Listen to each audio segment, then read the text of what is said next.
Hello అండి, VSR కిచెన్కి స్వాగతం. ఈరోజు ఎటువంటి మసాలాలు లేకుండా చాలా సింపుల్గా వంకాయ కర్రీ ఎలా చేసుకోవాలో చూపిద్దాం. దీనికోసం నేను 4 చిన్న వంకాయలు, 4 చిన్న టమాటాలు, 1 మీడియం సైజ్ ఆనియను, 1 ములంకాడ తీసుకున్నానండి. దీన్ని మనం తాలింపు లేకుండా కలిపి పెట్టి వండుతాం కాబట్టి కలుపుకూర అంటారండి, కొంతమంది పులుసు కూర అంటారు. మీరేమని పిలుస్తారో కామెంట్ చేసి చెప్పండి మర్చిపోకుండా. దీనికోసం నేను ఒక గిన్నెలో నీళ్ళు తీసుకొని కొంచెం సాల్ట్ వేసి పక్కన పెట్టుకున్నానండి. ముందుగా కడుక్కున్న టమాటాలు, ఆనియన్, ములంకాడ అన్నీ సన్నగా కట్ చేసి పక్కన ఉంచుకున్నాను. వంకాయలు తర్వాత కట్ చేస్తున్నానండి, ముందు కట్ చేస్తే కండ్రెక్కుతాయని. ఇప్పుడు వంకాయ ముక్కలు మొత్తం కట్ చేసుకొని ఉప్పు నీళ్ళలో వేసి పక్కన పెట్టుకోండి.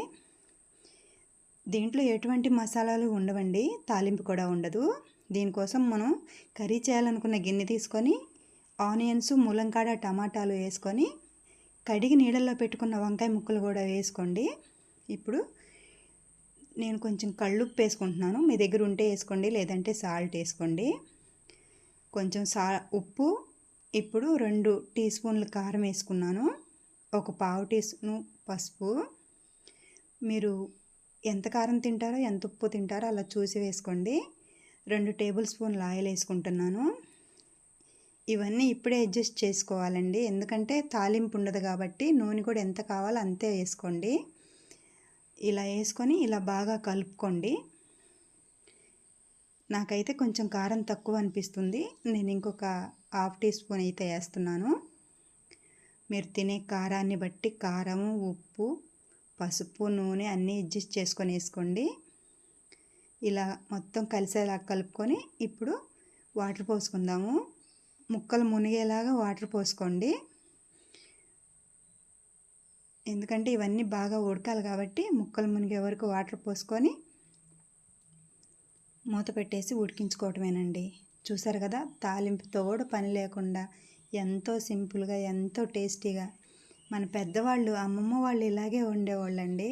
ఓల్డ్ ఈజ్ గోల్డ్ అంటారు కదా, కూర చాలా టేస్ట్ ఉంటుంది.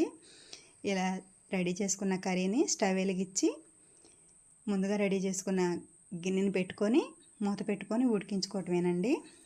10 మినిట్స్ తర్వాత ఒకసారి మూత తీసి కలుపుకోండి. చూడండి, చాలా బాగా మరుగుతుంది, మంచి స్మెల్ వస్తుందండి. పులుసు మరుగుతుంటే చాలా టేస్టీగా ఉంటుంది. ఇంకో 5 మినిట్స్ తర్వాత చూడండి, కూర ఇలా దగ్గరకు అయిపోతుంది, నూనె మొత్తం పైకి వచ్చింది, ములంకాడ కూడా చాలా సాఫ్ట్గా ఉడికింది. ఇలా మూత పెట్టుకొని ఇంకో 2 మినిట్స్ ఉంచుకున్న తర్వాత స్టవ్ ఆపేసేసుకొని సర్వ్ చేసుకోవటమేనండి. చూసారు కదా, ఎంతో సింపుల్గా ఎటువంటి మసాలాలు లేకుండా ఎవరైనా తినేలాగా కర్రీ చాలా బాగుంది. మీకు గనక ఈ రెసిపీ నచ్చితే ఛానల్ సబ్స్క్రైబ్ చేసుకోవటం మర్చిపోకండి. మీరు ట్రై చేసి మీకు ఎలా వచ్చిందో కామెంట్ చేయండి, షేర్ చేయండి. Thank you for watching.